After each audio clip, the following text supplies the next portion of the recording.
Hello students, स्वागत है आपके अपने यूट्यूब चैनल लर्न विद रोमिशर में। तो हम देख रहे हैं सी प्रोग्राम का सीरीज, जिसमें हम आज देखेंगे write a program to the reverse of the given string. यानी कि कोई हमको स्ट्रिंग इनपुट कराना है यूजर के द्वारा और उसको क्या करना है, रिवर्स करना है। तो चलिए सबसे पहले हम क्या करते हैं कि कोई स्ट्रिंग को इनपुट कराते हैं यूजर के द्वारा, फिर उसके हम रिवर्स करके प्रिंट करा देंगे। चलिए हम शुरू करते हैं और सबसे पहले क्या देखते हैं कि सबसे पहले लिख लिए hatch include studio dot H, header file है। उसके बाद इंट मेन फंक्शन, जहाँ से मेरा कंपाइलर क्या होगा, रीड करेगा प्रोग्राम को। उसके बाद हम क्या करेंगे, एक कैरेक्टर टाइप के हम एरे बनाएंगे और उसका नाम रख लेंगे हम एस, और उसका हम साइज दे देंगे 100, क्योंकि हमको मल्टीपल कैरेक्टर एट ए टाइम स्टोर कराना रहता है, इसलिए हम स्ट्रिंग में इनपुट करा लेंगे। उसके बाद हम क्या करेंगे, प्रिंटफ एक मैसेज दे देंगे कि कोई भी यूजर समझ जाए कि हमको क्या इंटर कराना है। तो हम यहाँ पे मैसेज में इंटर करा देते हैं कि इंटर द स्ट्रिंग। जैसे ही कोई यूजर को ये मैसेज शो होगा तो यूजर क्या करेगा, कोई भी स्ट्रिंग इनपुट करेगा। तो हम जानते हैं कि स्ट्रिंग को इनपुट कराने के लिए हम स्कैनएफ फंक्शन का यूज भी कर सकते हैं या गेट्स फंक्शन का।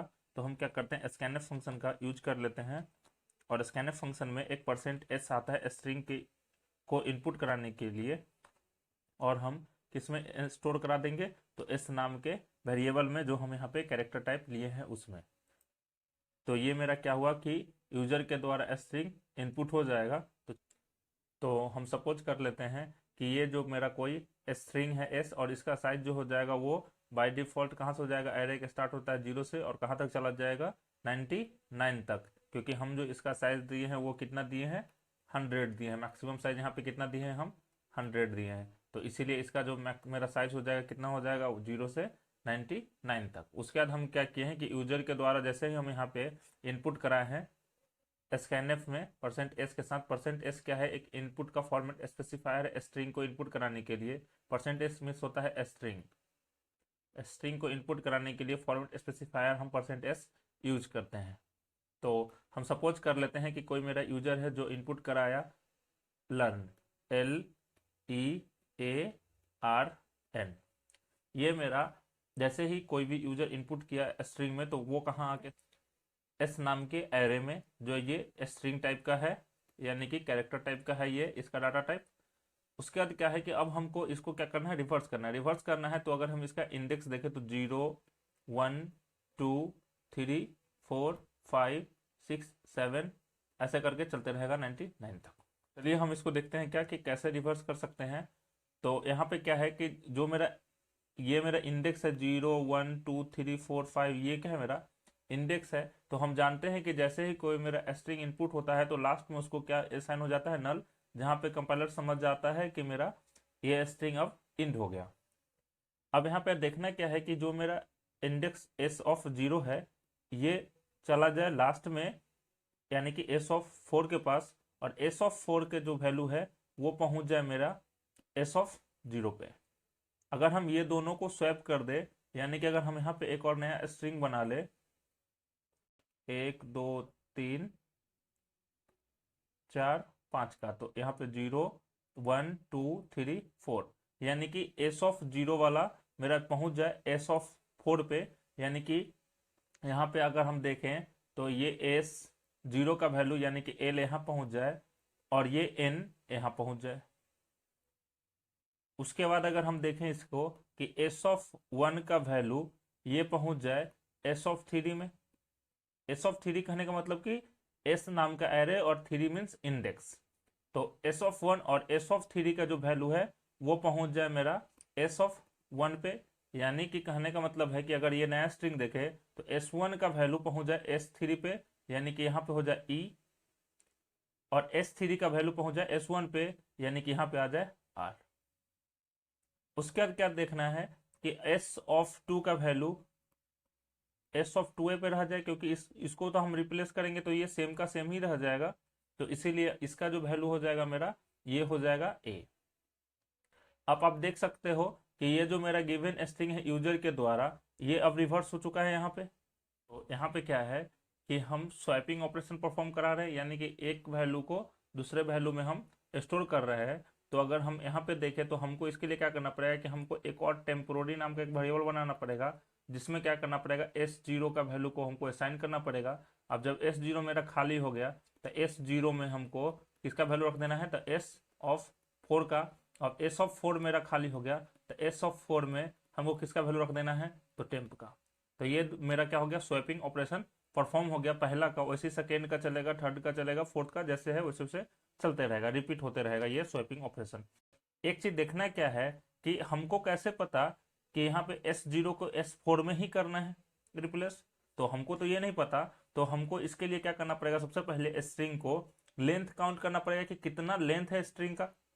अगर मान लीजिए कि अगर हमको यहाँ पे लेंथ फाइंड कर लेंगे, तो कोई स्ट्रिंग इनपुट किया स्ट्रिंग, कोई यूजर इनपुट किया स्ट्रिंग स्ट्रिंग ही, तो हम इसको सबसे पहले क्या करेंगे, लेंथ फाइंड आउट करेंगे। क्योंकि जब तक लेंथ हम फाइंड आउट नहीं करेंगे तब तक स्वैपिंग ऑपरेशन परफॉर्म ही नहीं कर पाएंगे हम, क्योंकि हमको पता ही नहीं है कि कौन सा पोजीशन को हमको कौन सा पोजीशन पे भेजना है। तो सबसे पहले हम क्या करेंगे, किसी भी गिवन स्ट्रिंग का लेंथ फाइंड करेंगे। तो चलिए हम क्या करते हैं कि प्री डिफाइंड फंक्शन का यूज करके हम गिवन स्ट्रिंग का लेंथ फाइंड करते हैं। तो हम यहाँ पे क्या करते हैं कि एक वेरिएबल नेम बना लेते हैं, int I equal to initialize करते हैं 0। उसके बाद हम एक वेरिएबल बना लेते हैं जे इक्वल टू इनिशियलाइज करते हैं 0। उसके बाद हम क्या करते हैं, जे में हम असाइन कर देते हैं strlen। ये मेरा प्री डिफाइंड फंक्शन है और इसमें हम क्या करते हैं, एस को पास कर देते हैं। एस यानी कि जो स्ट्रिंग ऑफ एरे है जिसमें वैल्यू मेरा स्ट्रिंग इंटर है वो, और उसमें हम कर देते हैं क्या, -1, यानी कि नल को छोड़ के है? कि नल को रिप्लेस नहीं करना है, क्योंकि नल को जैसे ही हम रिप्लेस कर देंगे फर्स्ट में तो क्या होगा कि जैसे ही कंपाइलर देखेगा कि नल है फर्स्ट में, यानी कि उसके बाद वाला जो भी कैरेक्टर होंगे उसको इग्नोर कर देगा और लूप को क्या कर देगा, टर्मिनेट कर देगा। इसीलिए हमको क्या करना है कि जो मेरा नल वैल्यू है वो सेम पोजीशन पे रहेगा, उसको छोड़ के ही हमको स्वैपिंग करना है। तो इसीलिए हम यहाँ पे क्या कर दिए, -1 कर दिए। अब जैसे ही मेरा फाइंड हो गया लेंथ, तो हम क्या करेंगे, एक कंडीशन चेक करेंगे। तो कंडीशन चेक करने के लिए हम क्या किए, व्हाइल कि मेरा फर्स्ट जो मेरा इंडेक्स है वो लास्ट से छोटा है कि नहीं, यानी कि यहाँ पे अगर हम देखें तो i is less than j होना चाहिए, क्योंकि j का वैल्यू जो है वो स्ट्रिंग का लेंथ काउंट करके उसमें -1 करके स्टोर कर चुका है। यानी कि अगर हम इसका लेंथ देखें तो 1 2 3 4 और 1 5, यानी कि इसका जो लेंथ हो जाएगा 5 हो जाएगा, और उसमें 1 घटा देंगे तो इसका जो j का वैल्यू आ जाएगा वो कितना आ जाएगा, 4 आ जाएगा। यानी कि देखिए यहाँ पे 4 आ गया लेंथ। अब ये देखना है कि 0 जो है ये 4 से स्मॉल है कि नहीं, तो कंडीशन क्या हो गया, ट्रू हो गया। ट्रू हो गया तो हमको क्या करना पड़ेगा, स्वैपिंग ऑपरेशन परफॉर्म कराना है। तो स्वैपिंग के लिए हम क्या किए, एक कैरेक्टर टाइप का हम टेम्प वैल्यू ले लिए और उसमें हम क्या किए, एस ऑफ आई के वैल्यू को हम स्टोर करा दिए। S of I means I का वैल्यू क्या, यहाँ पे क्या है मेरा 0, तो इसीलिए यहाँ पे क्या पास हो जाएगा 0। उसके जैसे ही मेरा एस ऑफ आई मेरा खाली हो गया तो उसमें क्या स्टोर करा दीजिए, तो एस ऑफ जे। जैसे एस ऑफ जे मेरा खाली हो गया तो एस ऑफ जे में आप पास कर दीजिए क्या, तो टेम्पोररी नाम में वेरिएबल, टेम्पोररी वेरिएबल में जो भी वैल्यू स्टोर होगा, जो भी कैरेक्टर, वो क्या कर देगा, एस ऑफ जे में हो जाएगा। उसके बाद क्या करना है हमको, आई को इंक्रीमेंट कर देंगे, यानी कि 0 से 1 होगा तभी तो जाकर चेक करेगा। तो आई को इंक्रीमेंट कर दिए और जे को क्या कर देंगे, डिक्रीमेंट कर देंगे, यानी कि जे को माइनस माइनस कर देंगे, तभी तो हमको वो क्या करेगा कि 1 घटेगा। यानी कि अगर मान लीजिए यहाँ पे क्या किया, जे का वैल्यू 4 है तो वो क्या हो जाएगा, 3 हो जाएगा, और आई का वैल्यू मेरा 0 है तो कितना हो जाएगा 1, तभी तो रिप्लेस करेगा 1 और 3 के बीच में। जैसे ही ये मेरा सब हो गया उसके बाद हम क्या करेंगे, सिंपली प्रिंट कर लेंगे। तो प्रिंट फंक्शन को कॉल करेंगे और हम यहाँ पे मैसेज दे देंगे, रिवर्स द स्ट्रिंग इज, और यहाँ पे %s, क्योंकि हमको स्ट्रिंग को प्रिंट करना है। उसके बाद किसको कॉल कर लेंगे, तो s को, क्योंकि s नाम के वेरिएबल में स्ट्रिंग इनपुट है। तो यहाँ पे जो हो गया मेरा इनपुट कराएं और यहाँ पे हम उसको रिवर्स किए, और यही s नाम के वेरिएबल में हम क्या किए, स्वैपिंग के थ्रू स्टोर करा दिए वैल्यू को। तो चलिए हम क्या करते हैं, इसको रन करा के देखते हैं। उसके बाद हम आपको लास्ट में क्या होगा कि ड्राई रन करके दिखाएंगे, जिससे इसका जो भी लॉजिक है वो और अच्छे तरीके से क्लियर हो जाएगा। तो ये मेरा प्रोग्राम सक्सेसफुली रन कर चुका है। तो चलिए हम क्या करते हैं कि अब दूसरा एक इनपुट लेके दिखाते हैं आपको। तो यहाँ पे क्या है कि स्ट्रिंग कराना है यूजर के द्वारा इनपुट, तो हम स्ट्रिंग इनपुट करा दिए, मान लीजिए कि स्ट्रिंग ही string ही, और इसको रिवर्स करना है। तो देख सकते हैं कि मेरा जो गिवन स्ट्रिंग है उसको रिवर्स करके यहाँ पे प्रिंट हो चुका है। तो चलिए हम अब क्या करते हैं, ड्राई रन करके आपको दिखाते हैं, जिससे प्रोग्राम और अच्छे तरीके से समझ में आएगा। तो यहाँ पे क्या हुआ कि कंपाइलर जैसे यहाँ कैरेक्टर के पास आया तो एक स्ट्रिंग टाइप का एरे क्रिएट हो गया और उसका साइज हो गया मेरा 100।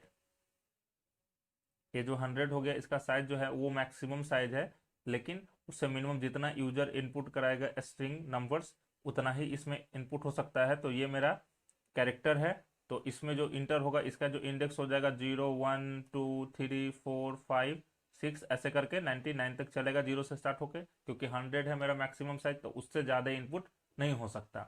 उसके बाद क्या करना है कि एक हम कैरेक्टर टाइप का एक टेम्पोररी वेरिएबल बना लिए, और उसमें हम क्या किए, टेम्प नाम एक कैरेक्टर टाइप का एक वेरिएबल है और उसका वेरिएबल नेम है टेम्प, और ये अभी क्या है, खाली है, और ये भी मेरा एरे क्या है, खाली है, और इसका नाम है मेरा एस। उसके बाद क्या है कि जैसे ही printf enter the string message आया तो हम यहाँ पे इंटर करा दिए स्ट्रिंग। तो जैसे ही हम यूजर को स्ट्रिंग इनपुट कराए तो यहाँ पे STRING स्ट्रिंग हो गया, और जैसे ही लास्ट में आया तो क्या उसको मिल जाएगा यहाँ पे, तो उसको नल कैरेक्टर असाइन हो जाएगा बाय डिफॉल्ट। तो ये मेरा यूजर के द्वारा इनपुट हो गया स्ट्रिंग स्कैनएफ के हेल्प से। उसके बाद हम क्या करेंगे, जैसे ही ये मेरा यूजर के द्वारा स्कैनएफ में मतलब ये एरे में इंटर हो गया, उसके बाद हम क्या करेंगे, इंटीजर टाइप का एक एरे आई नाम का, और उसमें वैल्यू असाइन कर दिए 0। उसके बाद हम क्या करेंगे कि एक जे नाम का भी वेरिएबल बनाए और उसमें भी वैल्यू असाइन कर देंगे हम 0। उसके बाद क्या है कि कंपाइलर आया, इसके पास strlen के पास ये प्री डिफाइंड फंक्शन है लेंथ फाइंड करने का। तो हम जैसे ही इसमें s को पास किए तो ये क्या किया, जैसे ही यहाँ से काउंट करना स्टार्ट कर दिया 1 2 3 4 5 6 हो गया। उसके बाद क्या करेंगे, जैसे इसका लेंथ 6 आया तो 6 में से एक घटा देना है, क्योंकि हमको नल को रिप्लेस नहीं करना है, इसलिए नल को सेम पोजीशन पे छोड़ देना है। तो हम यहाँ पे क्या किए, इसको रिप्लेस कर देंगे 0 को किससे, तो मेरा 5 से, क्योंकि 6 आया लेंथ और उसमें एक घटा देंगे तो क्या हो गया 5, यानी कि जे का वैल्यू कितना हो गया मेरा 5 हो गया। तो जैसे ही मेरा जे का वैल्यू 5 हुआ, उसके बाद कंडीशन चेक किए, वाइल आई का वैल्यू 0 और लेस देन 5, कंडीशन क्या हो गया, ट्रू हो गया। तो हम क्या किए, ये कैरेक्टर जो मेरा टेम्पररी नाम का वेरिएबल जो बनाए थे उसमें क्या किए, एस ऑफ आई का, तो एस ऑफ आई का वैल्यू कितना है मेरा 0, तो एस ऑफ जीरो यानी कि इंडेक्स को रिप्रेजेंट कर रहा है, तो एस ऑफ 0 में जो मेरा वैल्यू है वो पहुंच जाए मेरा टेम्प में, यानी कि इस टेम्प में मेरा जो वैल्यू आ जाएगा वो एस आ जाएगा। जैसे ही अब मेरा क्या हुआ कि अब एस ऑफ आई जो है वो मेरा खाली हो गया, यानी कि एस ऑफ 0 खाली हो गया, तो एस ऑफ 0 में क्या करिए, एस ऑफ जे का वैल्यू, तो एस ऑफ जे में किसका वैल्यू रखना है इंडेक्स का, तो जे का वैल्यू मेरा 5 है, यानी कि 5 पे जो मेरा वैल्यू है क्या है जी, तो एस ऑफ आई में स्टोर हो जाए। यानी कि यहाँ पे अगर हम एक और एरे बना ले 1 2 3 4 5 0 1 2 3 4 5 नाम का, तो यहाँ पे क्या किए, हम स्वैपिंग करा दिए कि टेम्पोररी नाम के वेरिएबल में एस ऑफ 0 को रख दिए एस को। उसके बाद एस ऑफ आई जब अगर मेरा खाली हो गया तो उसमें क्या करेंगे हम एस ऑफ जे का, यानी एस ऑफ जे मतलब जे का वैल्यू 5, तो 5 पे क्या है मेरा जी है, तो जी पहुंच जाए एस ऑफ 0 पे, तो एस ऑफ 0 पे क्या है मेरा खाली है, तो यहाँ पे जी आ जाए। उसके बाद क्या है, जैसे ही एस ऑफ जी मेरे यहाँ पे खाली हो गया, तो एस ऑफ जी खाली हो गया तो वहां पे किसका वैल्यू रख दीजिए टेम्प का, तो टेम्प में स्टोर है एस, तो यानी कि एस ऑफ जी 5 पे एस पहुंच गया, यानी कि ये मेरा यहाँ पे स्वैप हो गया और ये मेरा यहाँ पे स्वैप हो गया। उसके बाद क्या करना है कि आई को इंक्रीमेंट कर दीजिए, यानी कि आई का 0 से कितना कर दीजिए 1, और जे को डिक्रीज कर दीजिए, यानी कि 5 से कर दीजिए 4। उसके बाद फिर से ऊपर गया, अब क्या करना है कि एस ऑफ आई का वैल्यू 1, तो एस ऑफ 1 पे कितना है मेरा टी है, ई पहुंच जाए किसके पास, टेम्प के पास, तो टेम्प के पास रख दिए। अब एस ऑफ आई यानी कि ये मेरा खाली हो गया, क्योंकि इसमें तो हम हटा दिए, तो ये मेरा खाली हो गया, ये खाली हो गया, तो क्या बोल रहा है कि एस ऑफ आई में एस ऑफ जे का, तो जे का वैल्यू मेरा 4 है, यानी कि ये एन पहुंच जाए 1 के पास, तो यहाँ पे पहुंचा दिए हम 1 के पास। अब जैसे ही ये 1 के पास पहुंचाए तो ये हो गया मेरा खाली हो गया, तो एस ऑफ जे में, एस ऑफ जे यानी कि 4 में आप पहुंचा दीजिए टेम्प का वैल्यू, तो टेम्प का वैल्यू कितना है मेरा टी, तो यहाँ पे पहुंच गया टी, यानी कि अब ये रिप्लेस हो गया यहाँ से यहाँ के बीच में। उसके बाद फिर से क्या करिए, आई को इंक्रीमेंट कर देता, आई को इंक्रीमेंट करके 1 से कितना कर देंगे 2, और जे को डिक्रीमेंट करके कितना कर देंगे 4 से 3।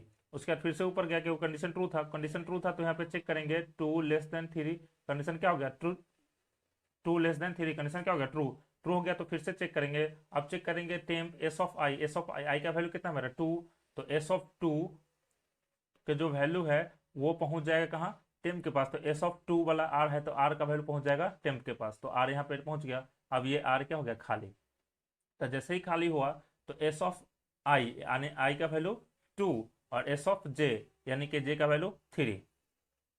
तो एस ऑफ 3 का यहाँ पे क्या है कि टेम्प में असाइन कर दीजिए एस ऑफ आई यानी कि एस ऑफ 2 का वैल्यू, ये है मेरा असाइनमेंट ऑपरेटर, तो यहाँ पे स्टोर हो गया यानी कि टेम्प में वैल्यू मेरा आ गया है। उसके बाद क्या है कि एस ऑफ आई था, एस ऑफ आई का वैल्यू 2 में असाइन कर दीजिए एस ऑफ जे का वैल्यू, तो एस ऑफ जे का वैल्यू कितना मेरा 3, क्योंकि डिक्रीमेंट कर दिए थे 4 से तो 3 हो गया। तो ये 3 वाला वैल्यू पहुंच जाए 2 में, तो यहाँ 3 में आई है तो पहुंच जाएगा किसमें 2 के पास, तो ये आई हो गया 2 के पास पहुंच गया। अब जैसे ही ये 2 आया तो ये मेरा क्या हो गया खाली हो गया 3, तो 3 खाली हो गया।